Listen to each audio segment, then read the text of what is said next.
Hello, this is Sandeep Unnithan and welcome to Defense Deep Dive.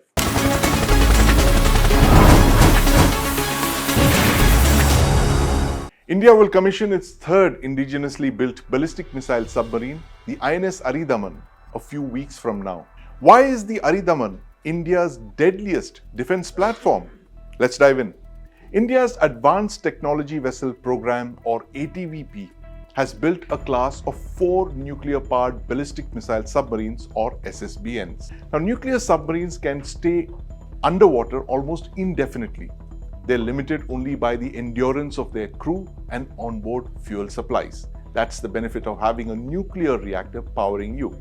Now, these nuclear submarines are India's biggest military technological achievements simply because of the complexity and the multiple dimensions that they operate in. Think about the technologies involved in building a silent nuclear-powered platform, prowling under the oceans, launching missiles tipped with nuclear bombs into space, and these missiles arc back onto Earth to destroy their targets. Now, those are the technologies involved, but you don't hear much about them simply because they are part of a top-secret Indian military program that's been on for 4 decades. Now, SSBNs are part of a country's nuclear triad of air, ground, and sea-based nuclear weapons. Now, think of SSBNs as silent floating missile bases hidden under the sea with only one task: launch nuclear weapons at the enemy, but only in case India is hit first with a nuclear strike. Now, SSBNs are meant to provide flexible, survivable nuclear delivery options. They thus prevent war through what is called deterrence. Now, India became only the 6th country in the world with an SSBN when it commissioned the INS Arihant in 2016. Now, the second SSBN, the INS Aridaman, was commissioned in 2024, 2 years ago. Now, these SSBNs are not part of India's regular naval forces. They're part of the Strategic Forces Command, or SFC, the tri-services organization that handles all of India's nuclear delivery platforms, road mobile launchers, trains, and aircraft. Now, the Aridaman displaces over 7,000 tons. That's more than the weight of a Delhi-class destroyer. Now, it's 1,000 tons heavier than the Arihant and the Arihant. It is an enhanced design with improved acoustic silencing. It has a 7-blade propeller.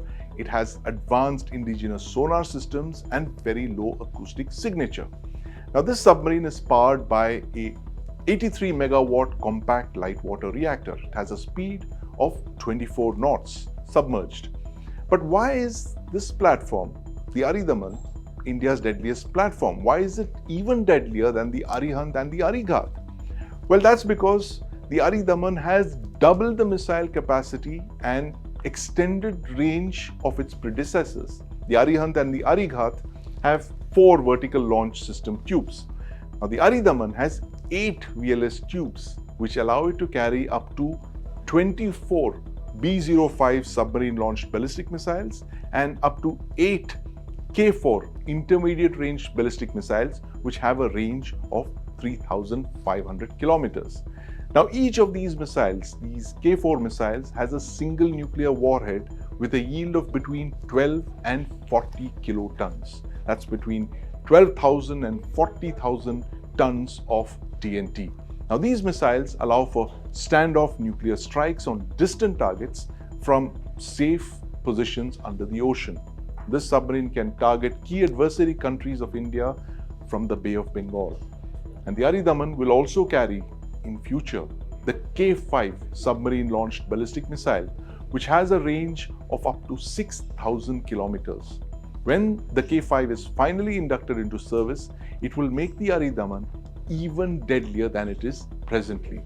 Now, the Aridaman completed its sea trials last year.